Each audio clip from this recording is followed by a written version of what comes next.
So we talk on this chapter about why we are doing audit sampling, and we discuss how we would go about doing a sampling to test details, qualitative and quantitative characteristics of a population. One of the things I wanted to bring out is if you go in to do an audit, and we've talked about kind of the history of auditing, but we don't check every transaction simply because it costs too much to do that. So what we do as auditors is go in and do an audit sample, and we try to make a test of the details or a test of the population that is representative of the entire population, instead of testing 100% of the population. So representative means that whatever you take out of the sample represents the population that you are sampling. So it can be assumed that whatever you pull is going to kind of go for the entire sample. And the thing that comes to mind when I'm trying to describe this is Nielsen ratings. You know that people go and do ratings of television shows. Each week they put out a list of the top shows and the bottom shows. And then, of course, producers and directors use that to choose where they would invest their time in television, and also they use it to market advertising and set pricing for advertising. So there's a lot of things that the ratings do, but in a sense, the Nielsen group is supposed to be representative of the United States or whoever watches the television population. So that's the idea. We don't want to test every single person in front of the TV. We take a sample so that we can get an idea of the general population. Now, with that comes some risk. Anytime you test less than 100% of the population, you have the risk that you might get it wrong, and that the group that you choose to test may not be representative of the population. So I'll give you an example. Imagine you're in our class and we are meeting face to face, and there are 7 or 8 people in our class right now, and we ask the class as a general group, do you like to watch a certain television show? Now, if you went in and asked the class something like, do you like to watch, I'm thinking of something on PBS, do you like to watch Frontline? The class that I have, the age groups and the particular choices may not be the kind of population that would engage in that kind of television show. However, if I went to a different area of the country where the population was different, maybe it's a little bit older and a little bit more conducive to watching television on a regular basis, then the group that I sample would probably be more representative of the type of population that likes to watch the show Frontline. So again, you want to pick from a group that represents the entire population that you're trying to capture. And if you want to do a representative sample, then you have to set the size of the test to a size that's large enough to give you a general idea of the population. Another example, if you came into the class and we were doing our pizza night, and there's 7 people here, and I only asked one person, do you like pizza? And they said no, or he or she said no, or Z. Then I would be in a situation where 6 people might like pizza, but that one person didn't, so we don't have pizza. So that right there is an example of the problem with sampling risk. You don't want to grab anything other than the sample to reach your conclusion. And the non-sampling risk, I talked about sampling risk. The non-sampling risk is making the wrong decision based on anything other than the sample. And that can be problems with staff or any kind of situation, collecting the sample. So the more you can reduce that, that's a good way to go. And a lot of it has to do with competency, planning, and supervision during the audit engagements. So let's go in and talk about the types of sampling. First, we have the non-statistical sampling, and that's just using your own judgment to plan, perform, and evaluate the sample. So looking at the sample and just kind of eyeballing it. Statistical sample, and we're using judgment. Statistical sampling is using mathematics and statistics to perform and evaluate the sample. So you use the math in statistical sampling. All right, so here's some examples of non-statistical sampling, and they basically estimate that the sampling risk by using professional judgment instead of using statistical techniques. And there's no way of quantifying the sampling risk. So one of the risks is that the auditors may grab a sample that's too large or higher unknowingly. They might also unknowingly accept something with a higher degree of sampling risk. So there is some risk using the professional judgment. And then they talk about the advantages of statistical sample, and that's basically going in because you have math on your side. You can design more efficient samples and objectively evaluate sample results. So it kind of removes some of the bias. Okay, so a random sample, and we could talk about random number generators and whether or not I agree that a random number generator can actually produce a random number. But that's actually for another class. You go take statistics for that.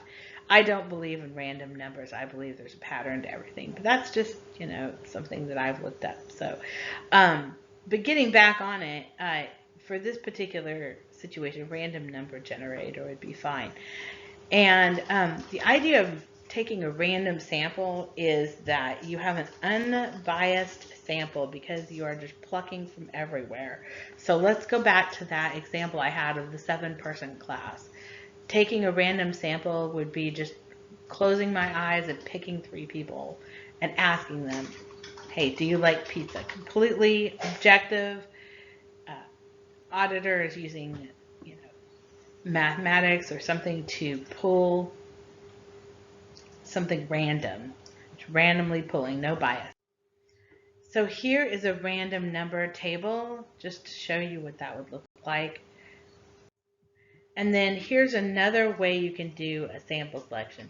It's called haphazard, where you just come in and select things arbitrary basis. So for example, you come in and you just randomly grab every 3rd or 4th file to pull out and look at it. You just grab a few files, reach from the back, reach from the middle, kind of like you're pulling cards out of a deck. A block selection says, okay, I'm going to pick a random day and all the checks numbered from this number to that number, I'm going to pull and trace the transactions to them. Stratification divides the population into homogeneous subgroups. So we'll give you an example of stratifying these here. So here are the subgroups that you would use for stratification. So for example, you could say, I want to look at all accounts over 10,000 and over, and all accounts 5,000 and 999, and accounts less than 5,000. So this is what the stratification looks like. Now, if you're trying to go for something specific in the audit, like you want to look at the big picture stuff, you want to check all the large accounts, then you could use the stratification and maybe check all of the high balance accounts and maybe check a few of the smaller balances. Or you could go the other direction and say, I want to look at all the small balance accounts. These balances haven't changed that much. Then you can break up how much you want to look. That way you're getting what you want. If you go in and haphazard this, you may get 10 of these and one of each of these. So here is how they also used a random number generation. So here again, in this particular situation, they decided to look at all the accounts and 50 and 30 of each. So that's another way you could do it based on your. Okay, so we talk about statistical sampling plans, and I snuck a bell curve in for one of the examples, and I hope you can see it here at the bottom. So we talk about attribute sampling. So attribute sampling is sampling based on something being performed or done, looking at the characteristics of a sample. So an example of an attribute sample would be to pull all the check stubs and see if they have two signatures on them. So you would be testing for authorization. That would be an example of looking at the attributes. Discovery sample is attribute sampling, but it takes it for a little step further in the fact that you would want to go in and look at a population and test for one standard deviation left to the left or right of where the population falls on the bell curve. So to show you this, this is one standard deviation. So you'd probably be pulling from here to here within the population. So, and anything outside of here would be an outlier. Classic variable samples. So there are different types of estimations you can use. So for example, if you're looking at dollar amounts, you could go in and pull all the checks from earlier if you were looking to find something in a dollar amount range, and maybe you pull 100 checks and add up the dollar total for each check, and the average is $50 a check, then you would use $50 as a baseline. And then you can go through the difference. You could do a ratio estimate, or you can go use the differences. Monetary unit sample is to go in and look at all the checks again and say, okay, the first check to hit $500 is the one, or over 500 is the one that we're going to start looking at. So you go through the list, the line of checks, and then find the ones that are over 500. If it's 499, it doesn't hit. If it's $3,000, it falls in that monetary unit requirement. Okay, so a dual purpose test is used to be both a test of control and also a substantiation test, in that you would substantiate the dollar amount and the account balance. And so they give you an example to test the effectiveness of control over recording sales transactions, and then use, by testing that control, estimate the total overstatement, understatement in the sales account based on the test of control. Okay, so here we discuss allowance for sampling risk, and we use this to create a confidence level and a range in which we can be happy with the results representing the total population. And one of the things they bring up is that within your sample, the bigger the interval, you have more confidence level. Like you can go up on the higher percentage. However, there is a less precise conclusion. Why? Because there is so much in the sample. You can also use this allowance to construct a dollar interval. Now, let's talk about sample size, because this is something that should come out on your quiz and your homework. The larger the sample, the less sampling risk. So if you have a situation where you're in an audit and you're not confident with the internal control, and you've already run through and you're getting ready to start doing your substantive tests, you would probably want to increase your sample size.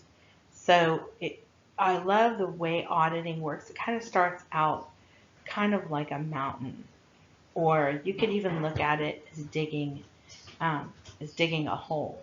As you find more interesting things, or like going on an excavation, I always see those archaeology pictures when you see people, archaeologists out in the field.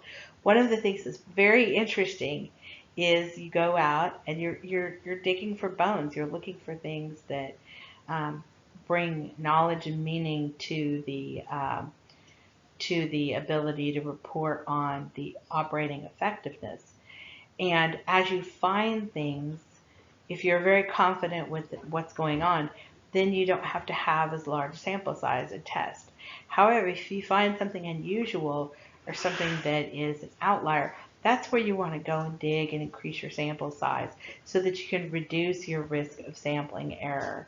So again, it's like internal control kind of feeds into the substantive testing, and then substantive testing is motivated by both your confidence in the ability of the team that you're with, or the internal control team that you're auditing, and also numerically trying to stay within those deviations rates. And it makes auditing a very interesting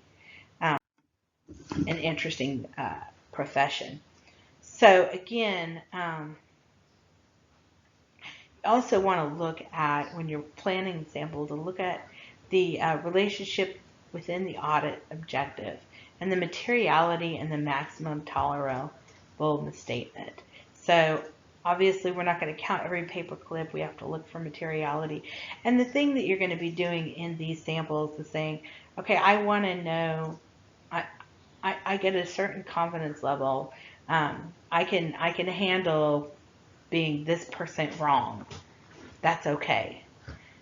And then last but not least, you want to make sure that when you're doing this sampling that it's representative of the population, because that's really what you're trying to do. Now, they talk about these sampling tests and tested controls. You've got a nice little box here. And they share in here in this slide the risk involved with the control procedure. And then there's a nice list of steps for tests of controls. So again, just kind of going through this, if you're studying for the CPA, it doesn't hurt to jot down this list.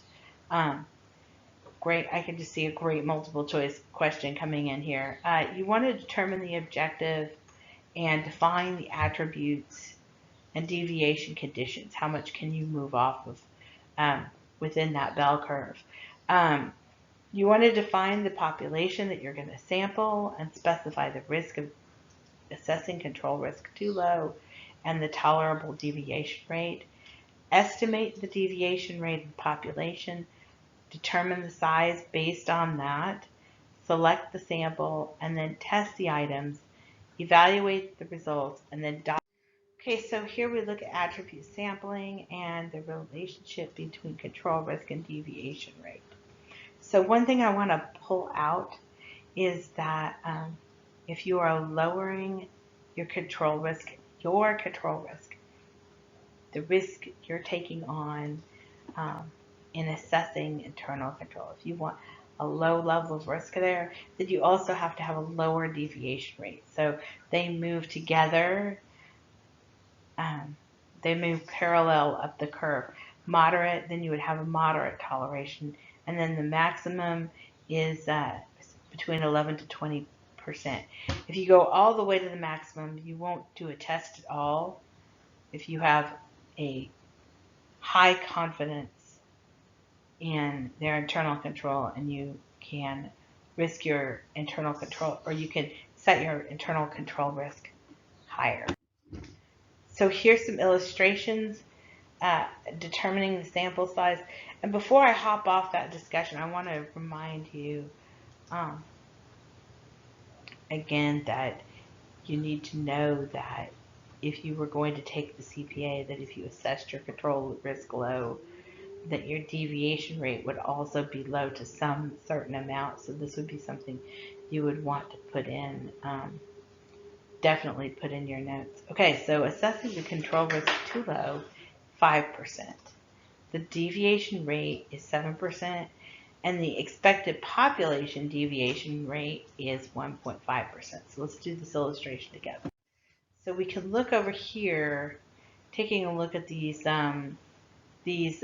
toleration deviation rates and our expected population. You can kind of go through and kind of look right here, and I'm see if I can remember these numbers from previous slides.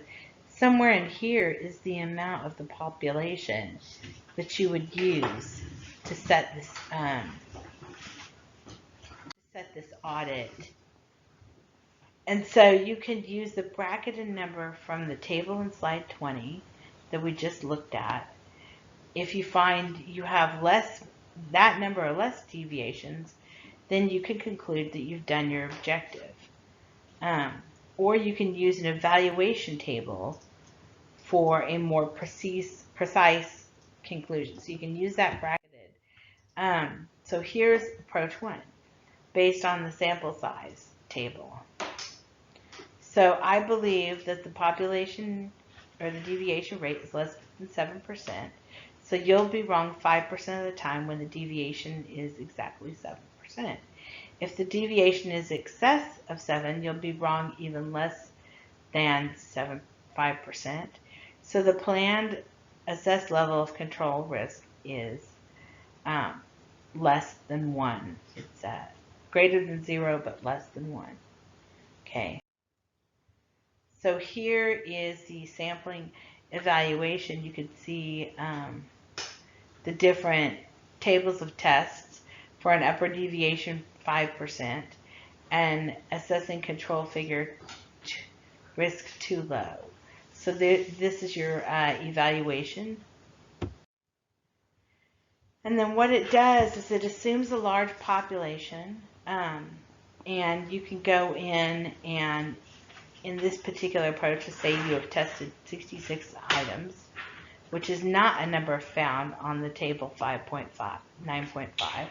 So what you have to do, and we can even, I kind of want to walk back to that table, but if you're watching this slide, just go back and look while I'm saying this, because it's kind of hard to go between the two slides.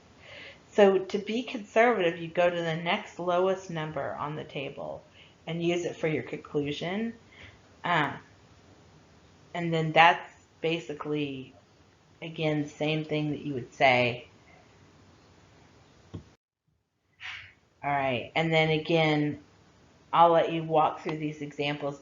Best way to do this is to set it right up to the table.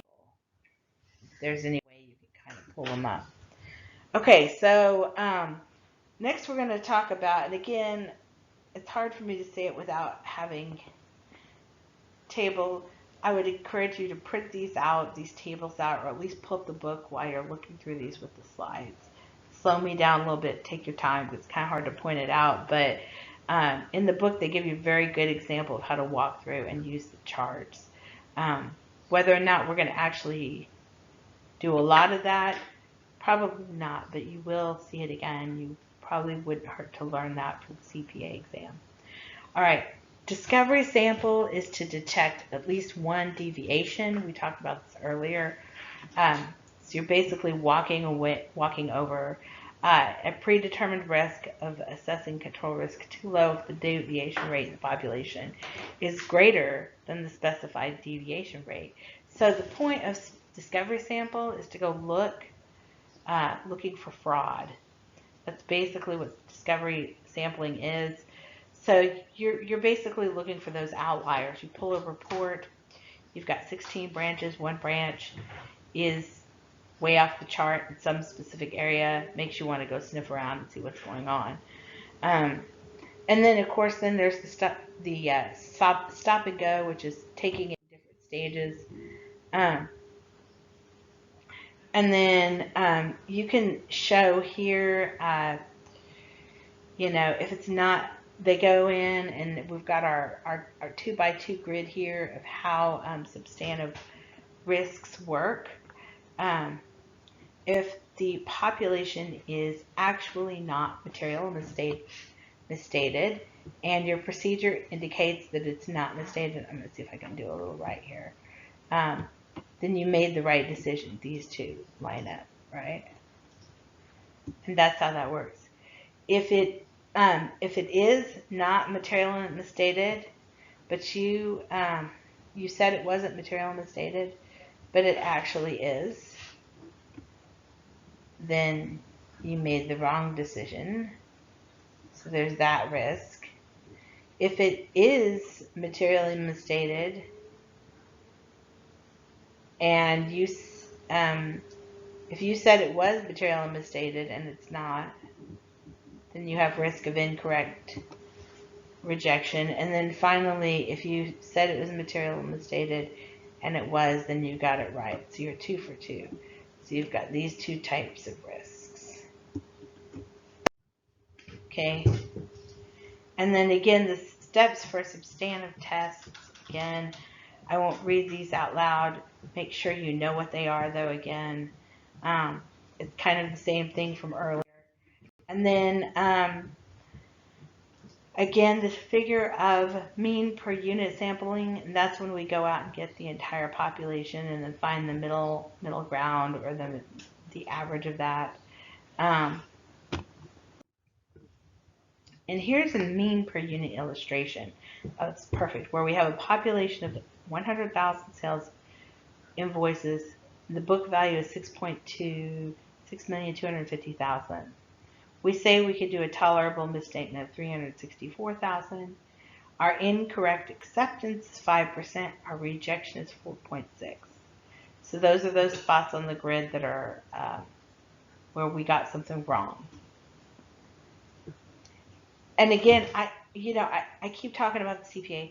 Know what incorrect acceptance and rejection are. I just keep so much stuff. This is one of those chapters that if I was going to take the auditing portion, I would really, really drive back through this chapter and take a good look. Now, don't let the math frighten you. It's really not that hard. We take the 100,000 population. We walk to this chart and find the acceptable level of risk. And then we take it right here and put it right in. That's the incorrect acceptance coefficient. And then, of course, we had the incorrect rejection based on the 4.6 right here. See, not too bad. You, as a class, have done way harder math than this. This is the only time you have any kind of math in this class. So, all right. And then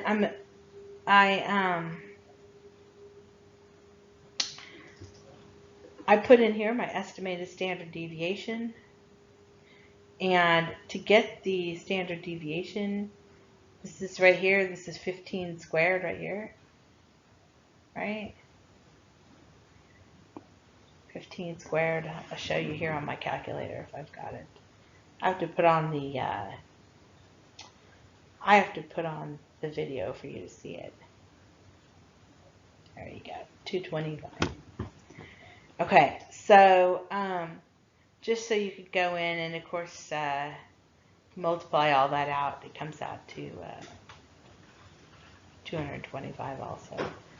Kind of, I don't think it meant for it to be that way, but it was. All right, so now I get my simple size, 225. My mean audited value is the value times the number of items in the population, which was 100,000. And then I come in and figure my projected misstatement. The audit value, which I got from multiplying the mean, minus the book value, which was in my original problem statement. And that's where I come up with 150,000. So now we talk about an allowance for sampling risk and a confidence interval. Okay? So we look at same situation. We find our incorrect acceptance coefficient, multiply it by our standard deviation, our sample size, and then we take the square root of 225, which we know is 15. It's just easier to just do that math in your head than to sit there and try to put it in your calculator. Trust from someone who knows. Do square root first. Now, if they ask you about rounding issues, then do the square root last. and use your calculator. If you think you're going to have rounding issues,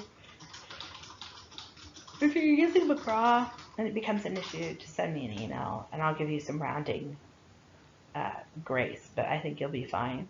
And then we're going to go in, getting back to it, subtract everything out, and then you're going to take the confidence interval related to potential misstatement. Again, you're just trying to find out what your upper bound or what your confidence level is. All right, I'm going to hop past difference estimation and ratio, and we're going to get back to that non-statistical sampling, because I think you can probably read some of these through with me. They're just simple forms. So my final thoughts on this chapter are to know and understand what attribute sampling involves and how it works throughout the process of doing substantive testing and auditing. I also encourage you to really understand some of these definitions and informational lists for the CPA exam, really understanding the concept of the different types of sampling and one of the big takeaways is how your sample size is going to inform your level of risk, and also the fact that if you choose to put your control risk low, you're also going to be pulling down some of your other deviation risks and other items with it, because if you set it low, you're going to have to do more work and make sure you have a tighter product. So getting those informational items out there and just reviewing this chapter for future certification. So I wish you the rest of a great week, and we will see you all soon. Take care.